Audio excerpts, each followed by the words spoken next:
Hello friends, welcome back to cinema explainer. ഇന്ന് നമ്മൾ 2014 പുറത്തിറങ്ങിയ ദി മോർണിംഗ് ഗ്രേവ് എന്ന സിനിമയെ കുറിച്ചിട്ടാണ് നോക്കാൻ പോകുന്നത്. സിനിമയിലേക്ക് കടക്കുന്നതിന് മുമ്പ് ഞാൻ എന്നും പറയുന്ന പോലെ ചാനൽ ഇതുവരെ സബ്സ്ക്രൈബ് ചെയ്യാതെയാണ് നിങ്ങൾ വീഡിയോ കാണുന്നതെങ്കിൽ ചാനലൊന്ന് സബ്സ്ക്രൈബ് ചെയ്ത് തൊട്ടടുത്തുള്ള ബെല്ലൈക്കൺ അമർത്തിയാൽ ഞങ്ങൾ അപ്ലോഡ് ചെയ്യുന്ന പുതിയ വീഡിയോസ് നിങ്ങൾക്കരികിലേക്ക് ഉടൻ തന്നെ എത്തുന്നതായിരിക്കും. സോ നമുക്ക് ഒട്ടും സമയം കളയാതെ സിനിമയിലേക്ക് കടക്കാം. സിനിമയുടെ തുടക്കത്തിൽ സ്കൂൾ കഴിഞ്ഞ് ട്രെയിനിൽ പോകുന്ന നമ്മുടെ നായകനെയാണ് കാണിക്കുന്നത്. ഇവനാണ് സിനിമയിലെ നായകൻ. നായകനെ കുറിച്ച് പറയുകയാണെങ്കിൽ അവന് പ്രേതങ്ങളെ കാണാനുള്ള ശക്തിയുണ്ട്, എങ്കിലും അവൻ അത് പുറത്ത് കാണിക്കില്ല. അത് കൂടാതെ നമ്മുടെ നായകന്റെ അച്ഛനും അമ്മയും വിദേശത്ത് സ്ഥിര താമസമാക്കിയിരിക്കുകയാണ്. ഇപ്പോൾ ഈ നഗരത്തിൽ നമ്മുടെ നായകൻ തനിച്ചാണ് താമസിച്ച് പഠിക്കുന്നത്. അതുകൂടാതെ നമ്മുടെ നായകൻ ഇവിടെ താമസിക്കുന്നത് ഒട്ടും ഇഷ്ടമല്ല. സ്വന്തം നാട്ടിൽ പോയി പഠിക്കാനാണ് അവൻ ആഗ്രഹിക്കുന്നത്. ഇങ്ങനെ ഇരിക്കെ നമ്മുടെ നായകന്റെ കയ്യിൽ ഒരു ചെയിൻ ഉണ്ട്. ഏതെങ്കിലും ഒരു പ്രേതം അവന്റെ അടുത്തേക്ക് വന്നാൽ ആ ചെയിനിലെ ഡോളർ താനെ കറങ്ങാൻ തുടങ്ങും. അതുവഴി ഇവിടെ ഒരു പ്രേതം ഉണ്ടെന്ന് നായകൻ തിരിച്ചറിയും. ഇപ്പോൾ അവൻ ട്രെയിനിൽ പോകുമ്പോൾ ചെയിൻ കറങ്ങാൻ തുടങ്ങുന്നു. അങ്ങനെയെങ്കിൽ അടുത്ത് എവിടെയോ ഒരു പ്രേതമുണ്ട്. അവൻ ചുറ്റും നോക്കുമ്പോൾ ഒരു സ്ത്രീയുടെ അടുത്തൊരു പ്രേതം നിൽക്കുന്നുണ്ട്. നായകന് പ്രേതങ്ങളെ കാണാനുള്ള ശക്തി ഉണ്ടെങ്കിലും പ്രേതങ്ങൾക്ക് എനിക്ക് ഈ ശക്തി ഉണ്ടെന്ന് അറിയരുത് എന്ന് കരുതി അവൻ വളരെ ശ്രദ്ധാലുവായിരിക്കും. കാരണം ഒരു പക്ഷെ പ്രേതത്തിന് നമ്മുടെ നായകനെ കുറിച്ച് അറിയാൻ കഴിഞ്ഞാൽ അവർ നായകനെ പിന്തുടർന്ന് സഹായം ചോദിക്കാൻ തുടങ്ങും. അതുകൊണ്ടാണ് പ്രേതത്തെ കണ്ടാലും കാണാത്ത ഭാവത്തിൽ അവൻ ഒഴിഞ്ഞു മാറുന്നത്. ഇവിടെ ഒരു പ്രേതം ഉണ്ടല്ലോ, അപ്പോൾ ആ പ്രേതം നമ്മളെ കാണരുത് എന്ന് പറഞ്ഞ് തിരിഞ്ഞിരിക്കുമ്പോൾ അവിടേക്ക് നമ്മുടെ നായകന്റെ സ്കൂളിലെ കുറച്ച് കുട്ടികൾ വന്ന് നായകനെ കളിയാക്കി നിനക്ക് പ്രേതങ്ങളെ കാണാനുള്ള ശക്തി ഉണ്ടല്ലോ എന്ന് പറഞ്ഞ് ശബ്ദം ഉണ്ടാക്കി അവിടെ നിന്ന് പോവാണ്. ഇതാ പ്രേതവും കേട്ടു. ഓ, നിനക്ക് പ്രേതങ്ങളെ കാണാനുള്ള ശക്തിയുണ്ടോ എന്ന് പറഞ്ഞ് നമ്മുടെ നായകന്റെ മുന്നിൽ വന്നിരിക്കുന്നു. ഇത് കണ്ടതും നായകൻ അയ്യോ ആ പ്രേതം കാണരുത്, കണ്ടാൽ എന്നെ കുറിച്ച് അതിന് അറിയാൻ കഴിയും എന്ന് പറഞ്ഞ് അവിടെ ഇവിടെയെല്ലാം ചുമ്മാ നോക്കിക്കൊണ്ടിരിക്കുകയാണ്. പിന്നീട് അവന്റെ സ്റ്റോപ്പ് വന്നതും ഇറങ്ങി വേഗത്തിൽ വീട്ടിലേക്ക് പോന്നു. പോകുമ്പോഴും അവൻ പേടിച്ച് അയ്യോ എന്നെ ഈ പ്രേതം പിന്തുടരൂ എന്ന് പറഞ്ഞ് ചെയിനിലെ ഡോളറിനെ നോക്കിക്കൊണ്ടിരിക്കുകയാണ്. ഒടുവിൽ അവൻ അവന്റെ വീട്ടിലെത്തുന്നുണ്ട്. നല്ല കാര്യം, ആ പ്രേതത്തിൽ നിന്ന് രക്ഷപ്പെട്ടു എന്ന് പറഞ്ഞ് അവൻ വെള്ളം കുടിക്കുമ്പോൾ അവന്റെ തലയിൽ എന്തോ ഒരു ഭാരമുള്ളതുപോലെ തോന്നുന്നു. എന്താണെന്ന് മുകളിലേക്ക് നോക്കുമ്പോൾ ട്രെയിനിൽ വന്ന ആ പ്രേതം നമ്മുടെ നായകന്റെ മുകളിലിരിക്കുകയാണ്. കണ്ടുപിടിച്ചോ, ശരി, ഞാൻ നിനക്ക് എന്ത് ചെയ്യണം എന്ന് ചോദിക്കുമ്പോൾ ആ പ്രേതം നമ്മുടെ നായകനോട് ഒരു സഹായം ചോദിക്കുന്നു. എന്താണ് സഹായം എന്ന് വെച്ചാൽ, ഈ പ്രേതമായിരിക്കുന്ന പെൺകുട്ടിയെ ആരോ കൊലപ്പെടുത്തി ഒരിടത്ത് കുഴിച്ചിട്ടിരുന്നു. ആ സ്ഥലം നീ പോലീസിന് കാണിച്ചു കൊടുക്കുക എന്ന രീതിയിൽ പറഞ്ഞ് നമ്മുടെ നായകനോട് സഹായം ചോദിക്കുന്നു. നമ്മുടെ നായകനും വേറെ വഴിയില്ലാതെ ശരി ചെയ്തു കളയാന്ന് പറഞ്ഞ് ആ പ്രേതത്തെ സഹായിക്കുന്നു.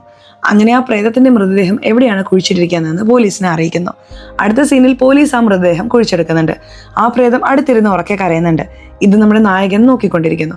പിന്നീട് ശരി, ഈ നാട്ടിൽ നിൽക്കരുത്, നിറയെ പ്രേതങ്ങളാണ് എന്ന് പറഞ്ഞ് അവന്റെ അങ്കിളിനെ വിളിക്കുകയാണ്. നായകന്റെ അങ്കിൾ എവിടെയാണ് താമസിക്കുന്നതെന്ന് ചോദിച്ചാൽ നായകന്റെ ഗ്രാമത്തിലാണ്.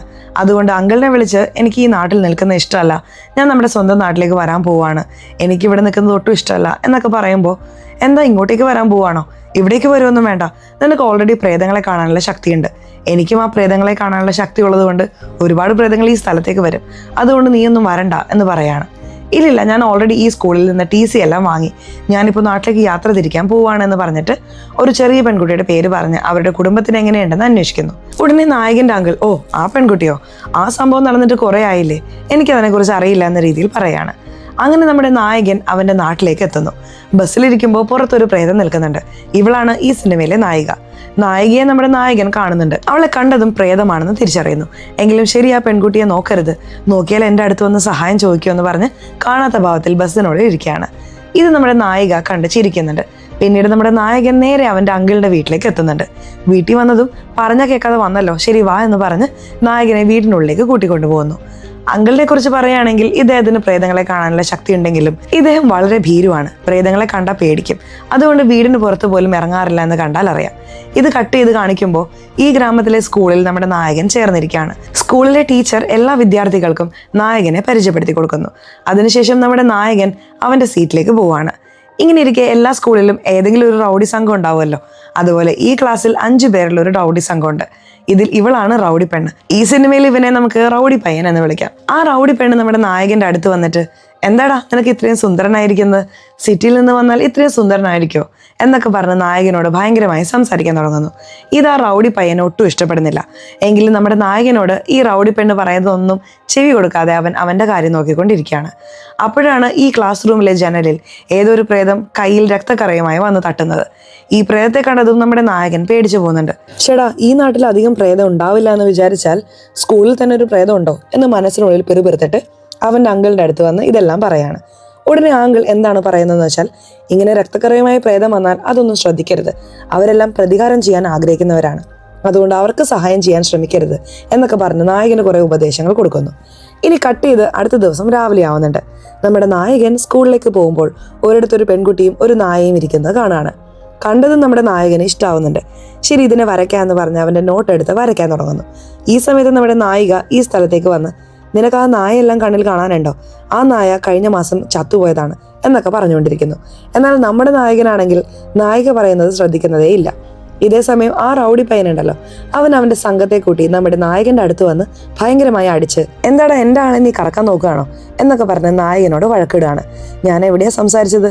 നിന്റെ ആളാണ് എൻ്റെ അടുത്ത് വന്ന് സംസാരിച്ചുകൊണ്ടിരുന്നത് എന്ന് പറഞ്ഞ് നമ്മുടെ നായകനെ നാണം കെടുത്തുന്നു. ഉടനെ ആ റൗഡി പയ്യൻ നമ്മുടെ നായകനെ അടിച്ച്, നിനക്ക് പ്രേതങ്ങളെ കാണാനുള്ള ശക്തി ഉണ്ടല്ലോ എന്ന് പറഞ്ഞ ആ ചെറിയ പെൺകുട്ടിയുടെ പേര് ഓർമ്മിപ്പിക്കുന്നു. അത് ഈ ഗ്രാമത്തിലേക്ക് വരുമ്പോൾ നമ്മുടെ നായകൻ അവന്റെ അങ്കിളിനോട് ഒരു ചെറിയ പെൺകുട്ടിയുടെ പേര് പറഞ്ഞിരുന്നില്ലേ, ആ പെൺകുട്ടിയെ കുറിച്ചിട്ടാണ് ഈ റൗഡി പയ്യനും സംസാരിക്കുന്നത്. അപ്പോൾ നമ്മുടെ നായകന് ഒരു ഫ്ലാഷ് ബാക്ക് വരുന്നുണ്ട്. അതായത് നമ്മുടെ നായകൻ ചെറുപ്പത്തിൽ ഇവിടെയുള്ള സ്കൂളിൽ പഠിക്കുമ്പോൾ ഒരു ചെറിയ പെൺകുട്ടി മരിച്ചു പോയിട്ടുണ്ടായിരുന്നു. അതിനുശേഷം ആ ചെറിയ പെൺകുട്ടി നമ്മുടെ നായകനോട് സംസാരിക്കുന്നത് അവൻ ഓർമ്മിക്കുന്നു. ഇനി കട്ട് ചെയ്ത് ആ റൗഡി സംഘത്തിലെ ഒരു പെൺകുട്ടിയെ കാണിക്കുന്നു. റൗഡി സംഘത്തിൽ മൊത്തം 5 പേരാണ് ഉണ്ടായിരുന്നത്. അതിലൊരു പെൺകുട്ടിയാണ് ഈ പെൺകുട്ടി. അവൾ വീട്ടിലേക്ക് നടന്നുകൊണ്ടിരിക്കുമ്പോൾ ആരോ അവളെ പിന്തുടരുന്നത് അവൾക്ക് മനസ്സിലാവുന്നു. ആരാണ് എന്നെ ഫോളോ ചെയ്യുന്നത് എന്ന് പറഞ്ഞ് തിരിഞ്ഞു നോക്കുമ്പോൾ പെട്ടെന്ന് ഈ റൗഡി പെണ്ണ് ഈ സ്ഥലത്തേക്ക് വന്ന് ഈ പെൺകുട്ടിയെ പേടിപ്പിക്കുന്നു. എടി, എന്താടി ഇങ്ങനെ ചെയ്യുന്നത് എന്ന് പറഞ്ഞ അവരോട് കുറച്ചു നേരം സംസാരിച്ചിട്ട് വീട്ടിലേക്ക് എത്തുന്നു. അപ്പോൾ നോക്കുമ്പോൾ വീടിനുള്ളിൽ എന്തോ ഒരു വിചിത്രമായ ശബ്ദം കേൾക്കുന്നുണ്ട്. ഇവൾ വീട് മുഴുവൻ ചുറ്റി നടന്നു നോക്കുമ്പോൾ ഒരു മുറിയുടെ മുകളിൽ ഏതോ ഒരു കറുത്ത കവർ കെട്ടിയിട്ടിരിക്കുന്നു. അവൾ പേടിച്ചുകൊണ്ട് ആ കറുത്ത കവർ തുറക്കാൻ നോക്കുമ്പോൾ അതിൽ നിന്ന് ഭയങ്കരമായ രക്തമെല്ലാം ഈ പെൺകുട്ടിയുടെ മുകളിലേക്ക് തെറിക്കുന്നു. ആരാണ് ഇങ്ങനെയൊക്കെ ചെയ്യുന്നത് എന്ന് പറഞ്ഞ് രക്തമെല്ലാം കഴുകി കളയുമ്പോൾ ഇവളുടെ വീട്ടിൽ എന്തോ ഒന്ന് അമാനുഷികമായി നടക്കുന്നത് പോലെ തോന്നുന്നു. എന്താണെന്ന് നോക്കുമ്പോൾ ഒരു മാസ്ക് ഇട്ടതുപോലെയുള്ള ഒരു പ്രേതത്തെ കാണുന്നു.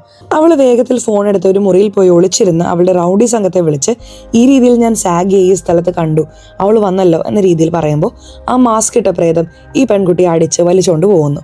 ഇനി അടുത്ത ദിവസം ആവുന്നുണ്ട്. നമ്മുടെ നായകൻ സ്കൂൾ ഗ്രൗണ്ടിൽ ഇരിക്കുമ്പോൾ നായികയുടെ പ്രേതം നമ്മുടെ നായകന്റെ അടുത്ത് വന്നിരിക്കുകയാണ്. എന്നാൽ നായകനാണെങ്കിൽ നായികയെ ശ്രദ്ധിക്കുകയേ ചെയ്യുന്നില്ല. അപ്പൊ നമ്മുടെ നായിക, എന്താണ് എന്നോട് സംസാരിക്കാത്തത്, എന്താണ് എന്നെ ശ്രദ്ധിക്കാത്തത്, ഞാൻ നിന്നോട് ഒരു സഹായവും ചോദിക്കില്ല എന്നൊക്കെ പറയാണ്. എന്താ എൻ്റെ അടുത്ത് സഹായം ചോദിക്കില്ലെന്നോ?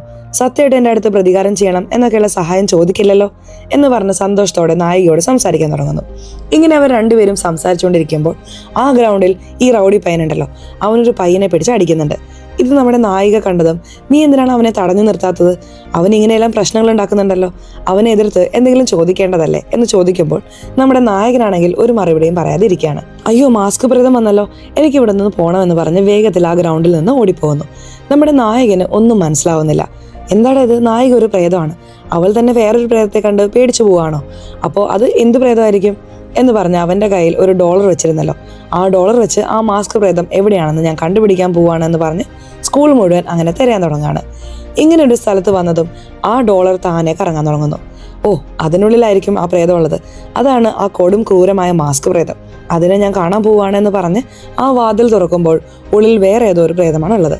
അയ്യോ, വേറെ ഏതോ പ്രേതമാണുള്ളത്, ഇതിനി എന്നെക്കുറിച്ച് അറിയാൻ വരരുത് എന്ന് പറഞ്ഞ് ഈ സ്ഥലത്ത് ഭയങ്കരമായി പൊടി പിടിച്ചിട്ടുണ്ടല്ലോ എന്ന് പറഞ്ഞ് ആ പ്രേതത്തിന് മുന്നിൽ വെച്ച് അഭിനയിച്ച് അവിടെ നിന്ന് രക്ഷപ്പെട്ടു പോവാണ്. ഇനി കട്ട് ചെയ്ത് വീട് കാണിക്കുമ്പോൾ നായകന്റെ അങ്കിൾ കത്തിയെടുത്ത് ഏതോ ഒരു വ്യായാമം എല്ലാം ചെയ്തുകൊണ്ടിരിക്കുകയാണ്. അതേതോടെ നമ്മുടെ നായകൻ സങ്കടം പറയുന്നുണ്ട്. ഞാൻ എന്തിനാണ് ഒരു തെറ്റ് കണ്ടാലും അതിനെ തടഞ്ഞു നിർത്താത്തത്? ഈ രീതിയിൽ ഞാൻ ആ ചെറിയ പെൺകുട്ടിയെ സഹായിക്കാതെ വിട്ടതുകൊണ്ടാണ് ഞാൻ ഇത്രയും വർഷമായി വിഷമിച്ചുകൊണ്ടിരിക്കുന്നത് എന്ന് പറഞ്ഞ് സങ്കടപ്പെടുമ്പോൾ നായകന്റെ അങ്കിളും, അതിനെക്കുറിച്ചിട്ടൊന്നും നീ ഓർത്ത് വിഷമിക്കേണ്ട, ആ ചെറിയ പെൺകുട്ടിയെ കൊലപ്പെടുത്തിയവരെ എല്ലാവരും കണ്ടുപിടിച്ചല്ലോ, എന്തിനാണ് ഇനി അതിനെക്കുറിച്ച് ഓർത്ത് വിഷമിക്കുന്നത് എന്ന് പറഞ്ഞ് നായകനെ സമാധാനിപ്പിച്ചിട്ട് വ്യായാമം ചെയ്തുകൊണ്ടിരിക്കുമ്പോൾ അവരുടെ വീടിന് മുകളിൽ ഒരു പ്രേതം ഇരിക്കുന്നുണ്ട്. അതും നായകന്റെ അങ്കിളിനെ സൈറ്റ് അടിച്ചുകൊണ്ടിരിക്കുകയാണ്. നമ്മുടെ അങ്കിളും ആ പ്രേതത്തെ കണ്ട് എന്താടാ ഇത് എന്ന് പറഞ്ഞ് അദ്ദേഹം അദ്ദേഹത്തിന്റെ പണി നോക്കാൻ തുടങ്ങുന്നു. ഇനി കട്ട് ചെയ്ത് അടുത്ത ദിവസം ആവുന്നുണ്ട്. നമ്മുടെ നായകൻ നായികയോട് സംസാരിച്ചുകൊണ്ട് പോകുമ്പോൾ നായകനെ കുറിച്ച് ഒരുപാട് ചോദിക്കാൻ തുടങ്ങുന്നുണ്ട്. അപ്പോഴാണ് നമ്മുടെ നായകൻ അവൻ ആദ്യം കണ്ട പ്രേതത്തെക്കുറിച്ച് പറയാൻ തുടങ്ങുന്നത്. അതായത് ഇടയ്ക്കിടയ്ക്ക് നമ്മുടെ നായകൻ ഒരു ചെറിയ പെൺകുട്ടിയെ കുറിച്ച് സംസാരിക്കുമല്ലോ, ആ പെൺകുട്ടി നമ്മുടെ നായകൻ ചെറുപ്പമായിരിക്കുമ്പോൾ ഇവന്റെ സ്കൂളിൽ പഠിച്ച പെൺകുട്ടിയാണ്. ഒരു ദിവസം ഒരുത്തൻ ആ ചെറിയ പെൺകുട്ടിയെ വെള്ളത്തിൽ മുക്കി കൊലപ്പെടുത്തുന്നു. പോലീസ് എല്ലാവരും ആ പെൺകുട്ടിയെ തിരയാൻ തുടങ്ങുമ്പോഴാണ് നമ്മുടെ നായകന്റെ കണ്ണിൽ ആ ചെറിയ പെൺകുട്ടിയുടെ രൂപം കാണുന്നത്. അത് നമ്മുടെ നായകനോട്, ഈ സ്ഥലത്താണ് എൻ്റെ മൃതദേഹം ഉള്ളത്, പോലീസിനോട് പറ എന്ന് പറഞ്ഞുകൊണ്ട് നമ്മുടെ നായകനും അതുപോലെ പറഞ്ഞ് പോലീസ് ആ ചെറിയ പെൺകുട്ടിയുടെ മൃതദേഹം കണ്ടുപിടിക്കുന്നു. എന്നാൽ അതിനുശേഷം ആ ചെറിയ പെൺകുട്ടിയുടെ പ്രേതം, എന്നെ കൊലപ്പെടുത്തിയത് ഇവനാണ്, ഇവനെ പോലീസിനോട് പറഞ്ഞു കൊടുക്ക് എന്ന രീതിയിൽ പറയാണ്. എന്നാൽ നമ്മുടെ നായകൻ ആ കൊലയാളിയെ പോലീസിനോട് പറഞ്ഞു കൊടുക്കാൻ പേടിച്ച് അറിയില്ല എന്ന് പറയാണ്. അതുകൊണ്ടാണ് ഇത്രയും വർഷമായി ഒരു കുറ്റബോധത്തിലിരിക്കുന്നത്. ആ ചെറിയ പെൺകുട്ടിയുടെ ആത്മാവ് എൻ്റെ അടുത്ത് പറഞ്ഞിരുന്നു. എങ്കിലും ഞാൻ പോലീസിനോട് ഒന്നും പറഞ്ഞില്ല. ഞാനൊരു ഭീരുവാണെന്ന് പറഞ്ഞ് വളരെ വിഷമിച്ചിരിക്കും. എന്നാൽ അടുത്തിടെ ആ ചെറിയ പെൺകുട്ടിയെ കൊലപ്പെടുത്തിയ കൊലയാളിയെ കണ്ടുപിടിച്ചിട്ടുണ്ടായിരുന്നു. അതുകൊണ്ട് നേരെ നമ്മുടെ നായകൻ ആ ചെറിയ പെൺകുട്ടിയുടെ വീട്ടിലേക്ക് പോകുന്നു. അവിടെ വന്നതും ആ ചെറിയ പെൺകുട്ടിയുടെ അച്ഛനെ കണ്ട് വളരെ വിഷമിക്കാൻ തുടങ്ങുകയാണ്. ഉടനെ ആ ചെറിയ പെൺകുട്ടിയുടെ അച്ഛൻ, നീയാണല്ലോ എൻ്റെ മകളുടെ മൃതദേഹം കണ്ടുപിടിക്കാൻ സഹായിച്ചത്, അതുകൊണ്ടാണ് ഇപ്പോൾ ആ കൊലയാളിയെ കണ്ടുപിടിച്ചത്, അതുകൊണ്ട് നീ ഒന്നും വിഷമിക്കേണ്ട എന്ന രീതിയിൽ നായകനെ ആശ്വസിപ്പിക്കുമ്പോൾ ആ ചെറിയ പെൺകുട്ടിയുടെ ആത്മാവ് ആ വീട്ടിലുണ്ടെന്ന് നമ്മുടെ നായകൻ കാണുന്നു. നമ്മുടെ നായകനെ നോക്കി അത് ചിരിച്ചുകൊണ്ട് ടാറ്റ പറയുന്നുണ്ട്. നമ്മുടെ നായകനും ആനന്ദ കണ്ണീരിൽ ആ ചെറിയ പെൺകുട്ടിക്ക് ടാറ്റ പറയുന്നു. അപ്പോഴാണ് നമ്മുടെ നായകൻ ആ കുറ്റബോധത്തിൽ നിന്ന് പുറത്തു വരുന്നത്. അതിനുശേഷം നമ്മുടെ നായികയും നായകനും നന്നായി ക്ലോസ് ആയി ഇടപഴകാൻ തുടങ്ങുന്നു. അങ്ങനെ പതിയെ പതിയെ പ്രണയിക്കാനും തുടങ്ങുന്നു. ഇനി കട്ട് ചെയ്ത് സ്കൂള് കാണിക്കുന്നു. രാത്രിയിൽ ആ റൗഡി സംഘത്തിലെ ഒരു പയ്യനും ഒരു പെൺകുട്ടിയും തനിച്ചവിടെ സമയം ചെലവഴിക്കുന്നു. അപ്പോൾ ആ പെൺകുട്ടി, ഞാൻ റെസ്റ്റ് റൂമിൽ പോയിട്ട് വരാമെന്ന് പറഞ്ഞ് റെസ്റ്റ് റൂമിലേക്ക് പോവാണ്. ഈ പയ്യനും ശരി എന്ന് പറഞ്ഞ് ആ ടേബിളിൽ കിടക്കാണ്. അപ്പോൾ എന്തോ ഒരു വിചിത്രമായ ശബ്ദം ഇവന് കേൾക്കുന്നുണ്ട്. എന്താണ് ഈ ശബ്ദം എന്ന് പറഞ്ഞ് അവൻ എഴുന്നേൽക്കുമ്പോൾ അങ്ങനെ നോക്കുമ്പോൾ ആ മാസ്ക് പ്രേതം അവന്റെ മുന്നിൽ വന്ന് അങ്ങനെ അവനെ വലിച്ചടച്ച് കൊണ്ടുപോവാണ്. ഈ റെസ്റ്റ് റൂമിലുള്ള ആ പെൺകുട്ടിക്ക് ഈ ശബ്ദം കേൾക്കുന്നുണ്ട്. ഉടനെ പുറത്തു വന്ന് ഈ ക്ലാസ് റൂമിൽ അവന്റെ കാമുകനെ തെരഞ്ഞു നോക്കുകയാണ്. എന്നാൽ നോക്കുമ്പോൾ അവനെ കാണാനില്ല. എവിടെ പോയെന്ന് പറഞ്ഞ് ചുറ്റും നോക്കിക്കൊണ്ടിരിക്കുമ്പോൾ ആ സ്ഥലത്ത് ഈ മാസ്ക് പ്രേതം നിൽക്കുന്നു. ഇത് കണ്ടതും ഭയങ്കരമായി അവൾ പേടിച്ച് അവിടെ നിന്ന് ഓടിപ്പോകുന്നു. ഫോൺ എടുത്ത് ഒരു പെൺകുട്ടിയെ വിളിച്ച് സാഗി വന്നു എന്ന രീതിയിൽ കരയാണ്. ആ സൈഡിൽ നിന്ന് ഞാനാണ് സാഗി സംസാരിക്കുന്നത് എന്ന് പ്രേതം സംസാരിക്കുമ്പോൾ അത്ര തന്നെ അടുത്ത സെക്കൻഡിൽ ഈ പെൺകുട്ടിയെയും അടിച്ച് വലിച്ചയച്ചുകൊണ്ട് പോവാണ്. അവിടെ കട്ട് ചെയ്ത് നമ്മുടെ നായകനും നായികയും അങ്കിളും TV കണ്ടുകൊണ്ടിരിക്കുന്നു. ഇവരുടെ വീടിന് മുകളിൽ ഒരു പ്രേതം ഇരുന്നുകൊണ്ട് ഈ അങ്കിളിനെ സൈറ്റ് അടിച്ചുകൊണ്ടിരിക്കുന്നത് കണ്ടോ. ആ പ്രേതം ഇവരുടെ കൂടെ ഇരുന്ന് TV കാണുന്നുണ്ട്. അപ്പോൾ TVയിൽ തുടക്ക സീനിൽ ഒരു ട്രെയിനിൽ നിന്നൊരു പ്രേതം വന്ന് സഹായം ചോദിച്ചില്ലേ, നായകനും ആ മൃതദേഹം കണ്ടുപിടിക്കാൻ സഹായിച്ചിരുന്നു കണ്ടോ.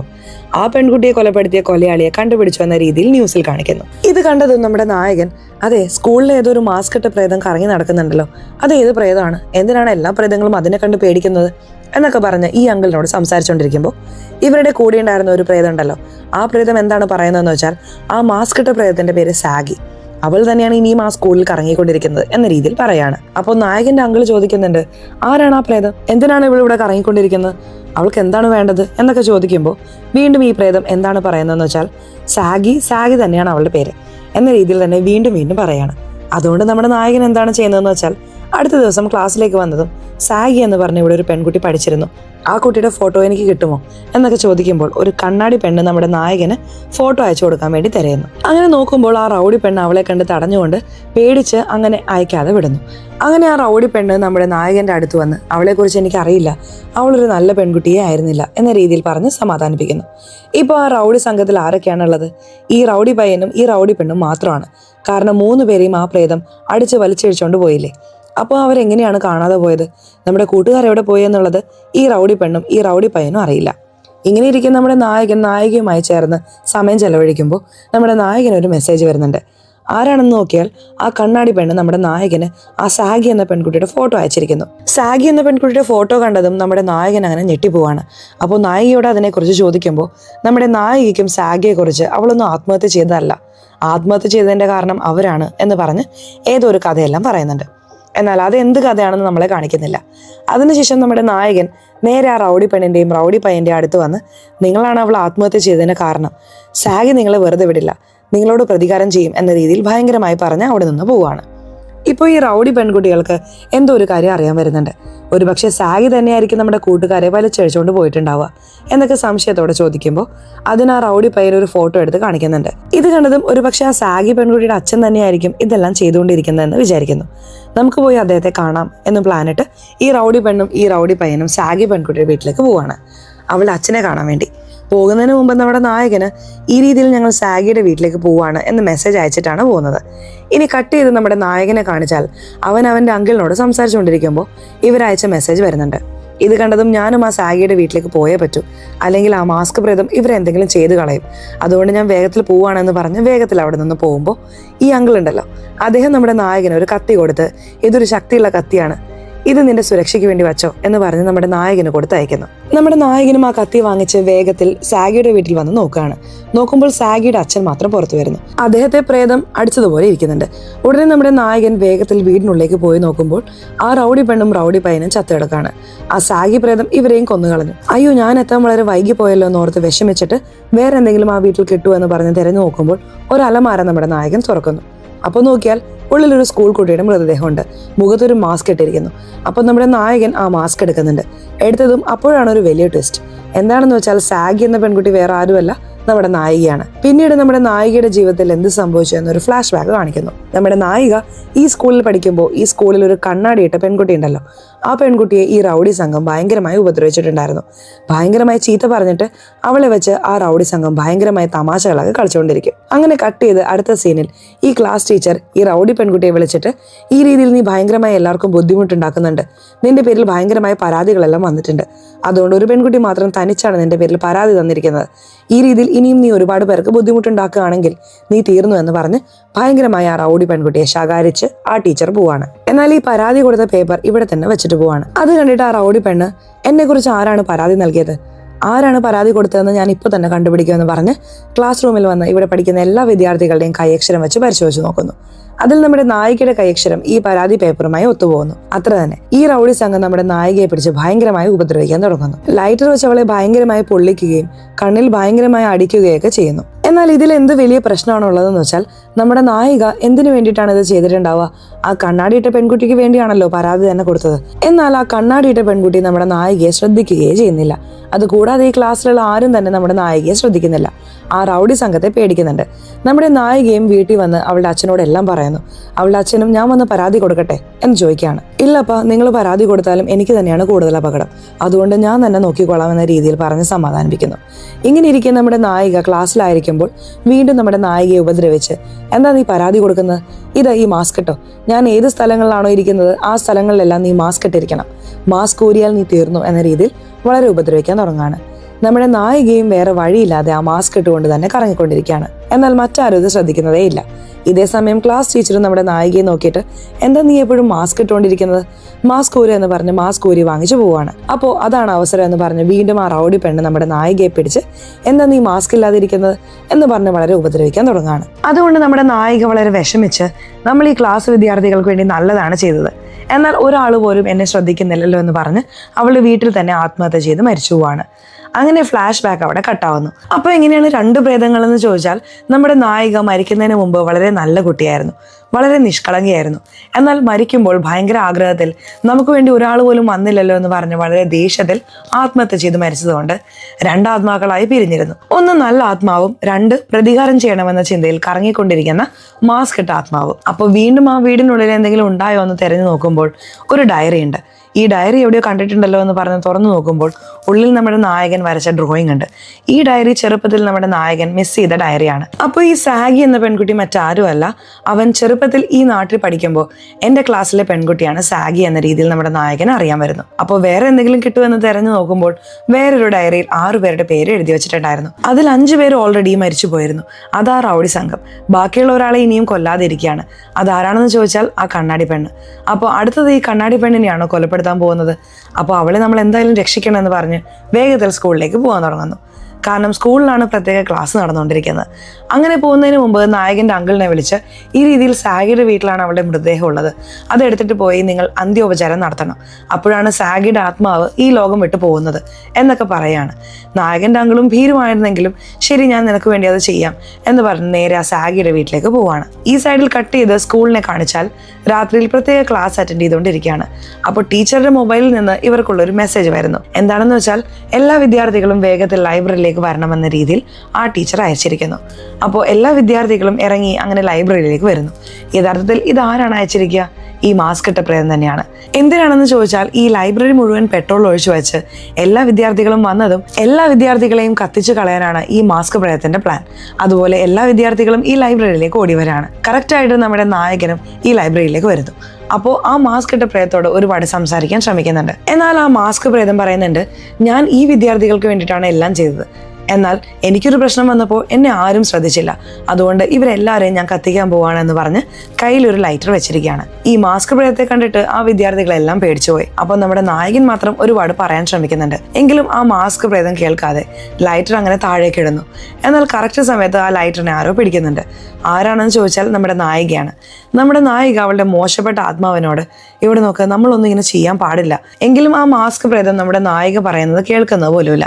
അങ്ങനെ പെട്ടെന്ന് മറഞ്ഞിട്ട് അവിടെയുള്ള വിദ്യാർത്ഥികളുടെ ശരീരത്തിനുള്ളിൽ പോയി വീണ്ടും കൊലപ്പെടുത്താൻ ശ്രമിക്കുന്നു. ഉടനെ നമ്മുടെ നായകൻ അവന്റെ കയ്യിലുണ്ടായിരുന്ന ചെയിൻ എടുത്ത് ആരുടെ ശരീരത്തിലാണോ മാസ്ക് പ്രേതം ഉള്ളതെന്ന് ആ ഡോളർ വെച്ച് കണ്ടുപിടിക്കുന്നു. അത് ആ കണ്ണാടി വെച്ച പെൺകുട്ടിയുടെ ശരീരത്തിലായിരിക്കും ഉണ്ടായിരുന്നത്. അതിനുശേഷം നമ്മുടെ നായകൻ ആ മാസ്ക് പ്രേതത്തിന്റെ അടുത്ത് വന്നിട്ട് സാഗിയുടെ വീട്ടിൽ നിന്ന് എടുത്ത ആ ഡയറി കാണിക്കുന്നു.